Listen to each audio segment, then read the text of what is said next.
ભાજપ સંગઠન પર્વને લઈને પ્રદેશ ભાજપ ખાતે મહત્વની બેઠક યોજાઈ હતી। તો જ્યારે જિલ્લા પ્રમુખને નિયુક્ત દોર પહેલા મળશે તો પ્રદેશ ભાજપની બેઠક પર અને પ્રદેશ પ્રમુખ સી આર પાટીલ અધ્યક્ષ સ્થાને મળશે બેઠક અને રાષ્ટ્રીય મહામંત્રી ડોક્ટર રાધા મોહન અગ્રવાલ વિશેષ ઉપસ્થિતિ બેઠકમાં મળ્યા। ધારાસભ્યો, તાલુકા અને જિલ્લા પ્રમુખો અને સંસદ સભ્યો પણ બેઠકમાં હાજર રહ્યા। જિલ્લા પ્રમુખો અને શહેર ભાજપની નિયુક્તિ અંગેની રૂપરેખાઓને વાત કરી તો બેઠકમાં 580 મંડળ પ્રમુખો નિયુક્ત થઈને પણ હવે જિલ્લા પ્રમુખોની નિયુક્તિની રૂપરેખા માટે બેઠકના 33 જિલ્લાઓના પ્રમુખોને 9 મનપા પ્રમુખની નિયુક્તિ અંગે માહિતી આપી। મોવડી મંડળ માર્ગદર્શન સંગઠન પર્વને લઈને કાર્યશાળા યોજાઈ। 512 મંડળમાં ચૂંટણીની પ્રક્રિયા પૂર્ણ થઈ છે। જિલ્લા પ્રમુખોની ચૂંટણી પ્રક્રિયા ટૂંક સમયમાં પણ શરૂ થશે।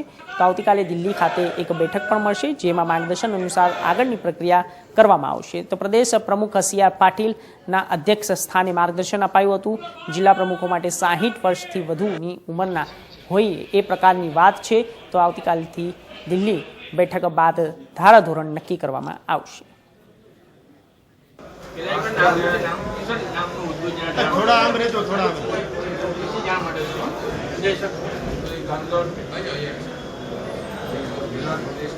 अधिकारी की जवाबदारी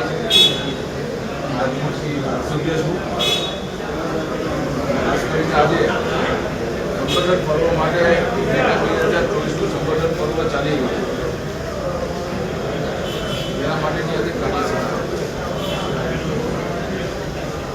સમિતિનું ગઠન અને સમગ્ર ગુજરાતમાં મંડળના અધ્યક્ષોની જે કાંઈ ચૂંટણીની પ્રક્રિયા હતી એ 580 મંડળમાંથી 512 જેટલા મંડળમાં ચૂંટણીની પ્રક્રિયા પૂરી કરવામાં આવી। અને હવે જિલ્લાના જે કાંઈ સંગઠનની દ્રષ્ટિએ જિલ્લાના 41 જિલ્લાના પ્રમુખોને જે કાંઈ ચૂંટણીની પ્રક્રિયા છે એ આવતીકાલે દિલ્હી ખાતે બેઠક કરવાની છે રાષ્ટ્રીય કાર્યાલય। ત્યાં જે પ્રમાણે માર્ગદર્શન મળે જે પ્રમાણે આગળની પ્રક્રિયા કરવામાં આવશે। અને આજે દેશના અધ્યક્ષ શ્રી સી આર પાટીલ સાહેબે માર્ગદર્શન આપ્યું। રાષ્ટ્રીય મહામંત્રી આદરણીય શ્રી રાધા મોહન અગ્રવાલજીએ પણ